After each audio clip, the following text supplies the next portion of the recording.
Man United 0, Man City 0. Everything we learned. We're going to be talking about where this leaves Man City in the Champions League race. And of course, Manchester United had big chances today. Some small signs of improvements from a few of their players. But the first thing we learned from the game is that the Premier League is in dire straits. I'm not just saying that because Man City haven't gone on to win the Premier League title this season. Man City have been really, really poor this season. We've seen it in the Champions League. We've seen it in the League Cup early on. And of course, in this game and many others in the Premier League. But the reason I have to talk about it is because take away my bias as a Man City fan. If you're a neutral sat here watching this video, you have to let me know in the comments. But it's a Manchester derby. I know there's not much to fight for. Man United are in the bottom half. But where are the icons? Where are the great players? Where are the two philosophies where we're seeing maybe a preeminent kind of Jurgen Klopp versus a Guardiola that's just come in? We saw that in the first couple of seasons when both managers were clashing.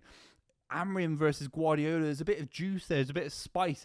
Amorim had the opportunity to, I think, win his third game in a single season against Guardiola. Not many managers have ever achieved 3 wins against Guardiola in a single season. And there was no fight, there was no kind of enjoyment to watch the game. It was so aestheticless. It was embarrassing how bad it was. And take away my bias, take away Man United fans' bias. This is the Premier League. This is Manchester United. It's the biggest club in world football. And Man City are a big institution in our own right, an incredible sporting project. Some of the great players. I think Haaland's an icon. And then I look down the list. I think Marmoush is fantastic. Bernardo Silva's brilliant. But, you know, Haaland's an icon of his era for the amount of goals that he's getting. He's incredible. He's not in the game today, of course.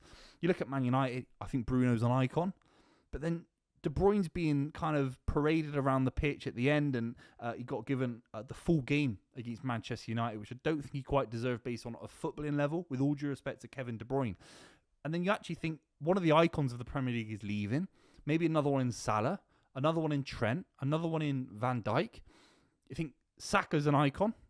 Harry Kane's left. Maybe he comes back.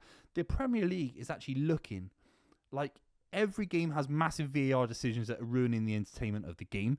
The biggest clubs are underperforming. Arsenal have underperformed. Liverpool have been fantastic. The big test will be next season. I'm not just saying that, but the big test will be next season. They've capitalised and they're kind of sleepwalking towards the title in the last few weeks. Just lost to Fulham. Spurs have been generationally bad, and they're always bad, but they're even worse now. Chelsea have spent billions, have got no icons, maybe Cole Palmer, that's about it. And Man City, 4 times in a row, down to this, scraping for a top 4 finish. Can't expect Man City to win every single title forever, of course not. I'm a realist as a City fan. It's incredible to see City even in an FA Cup semi-final. But what I'm saying is, you watch the Manchester derby and think, it used to be kind of even Zlatan, De Bruyne, Aguero, Mourinho, Guardiola a few years ago. You know, Ashley Young, Otamendi giving it big. And now it's like Bruno Fernandes and Ugarte and Casemiro diving about. Like, it's embarrassing. The quality of the game has to be a comment because this is the Premier League. You are going to get 0-0s, but the fact that these two clubs have got almost nothing to fight for and there's no spite, there's no venom, it's just a transitional season probably for both clubs. But where does it lead to, particularly for Manchester United? I mean, Garnacho had some chances. Højlund again, stinking up the gaff. This is a club that had Andy Cole down the middle, Dwight York, Ruud van Nistelrooy is the number 9, Eric Cantona, Teddy Sheringham. And this guy, I mean, the run in the first half, you have to let me know if you saw it, but Dorgu gets the ball on the left-hand side. I thought Dorgu was fantastic today. I really do. I think he's got a bright future, no doubt. Brilliant. And even his delivery is fantastic. But he has the ball on the left-hand side. He's able to whip it in with venom. Højlund knows that ball's coming. He's trained with him for long enough now. Even if you've never played with Dorgu, played 1 second with him, you know with what he's like, with his left foot, he's going to try and bend it on the outside around into the box. And Højlund runs towards Dorgu instead of running into space. All the great strikers just run into space, end up with that kind of comment from commentators. How has he found space? He knows where the ball is. He has this knack of knowing where it's going to land. Højlund's got no understanding of where the ball is going. Positionally, it's 0 out of 10 stuff. It's really embarrassing. I don't know how Man United are going to be able to do anything with Højlund. I think they're going to have to sell him for 50p and a jacket of potato. I mean, seriously, is this what it's come to, that you spend 75 million quid on that? It's kind of like inflation. It's like you're getting less but spending way much more. Shocking. I can't sit here and say Man City players were any better.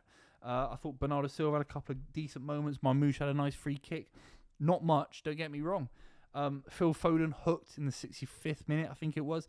Had a really flat game, didn't influence things. Had an opportunity in the box in the second half. He could have touched it kind of first time and scored. It's the kind of Phil Foden position where he scores. He always kind of scores from that position. Little flicks in the box and stuff like that. He scored a few against Man United like that as well, actually. And the touch was so heavy, gets substituted, wasn't able to influence the game. Pep's trusting him massively. But then I don't think he's trusting the right players. I don't think you need to have Gundogan, Bernardo, De Bruyne all playing in games now from now to the end of the season. It doesn't work. It worked for a bit against Bournemouth in the FA Cup. Packing the midfield with Kovacic as well, because it stopped Bournemouth, who are a little bit naive and they're dropping points rapidly in the Premier League, as well as getting banged in the FA Cup. But ultimately, against Man United, you need a bit of pace. You need to get them running towards their own goal. You need the fans sat down, eating their expensive hot dogs that they're trying to get the taxpayer to pay for. Ultimately, City need pace. There are moments where City on the right-hand side, the only attacking outlet was Mateus Nunes. There was no one. Look at the highlights. There was no right winger at points. Phil Foden was kind of narrow, De Bruyne narrow, Bernardo narrow, Marmoush narrow coming to the ball. It isn't working. When Haaland's injured, Marmoush has to say hi, and you have to get Nico Gonzalez into midfield, eliminate Gundogan and Kovacic, and bring in someone like Doku and or Savinho. It's as simple as that, lads. It's as simple as that.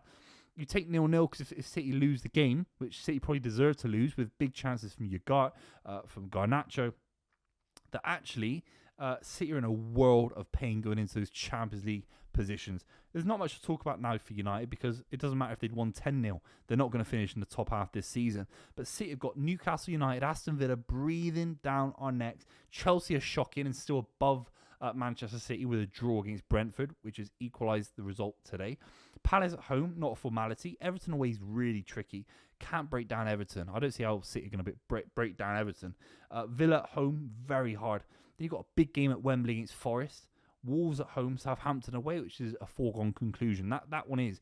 But apart from that, I mean, I'd say Wolves, Southampton. Everton away is tricky and Villa at home really hard. If City were to lose those two back to back, which could happen, or get 1 point out of 6, it's a world of pain. It's a real world of pain. City have to be in the Champions League. You have to beat Man United. These guys are dross. They're diving. They're rubbish. Harry Maguire giving the ball away all the time. It's a rubbish side. It's a rubbish side. Amorim hasn't done anything with the side except make them into a back five at home against Leicester City and Fulham in the FA Cup and getting banged. That's all it is. Don't know what to do. The Premier League is so dross. VAR didn't ruin it today, but VAR would have ruined the sport and ruined the game today if there was anything going on in the game. But nothing happened, so VAR couldn't intervene and ruin it. That's just the way where we are. Football's never been in such a dire position in this country, in my opinion, probably since the late 70s, 80s and stuff like that. So what can I say? Let me know what you think in the comments down below. Do you agree or disagree? I'll be covering the Champions League, the only hope of some sort of salvation this season for Arsenal and even Aston Villa. I'll see you very, very soon.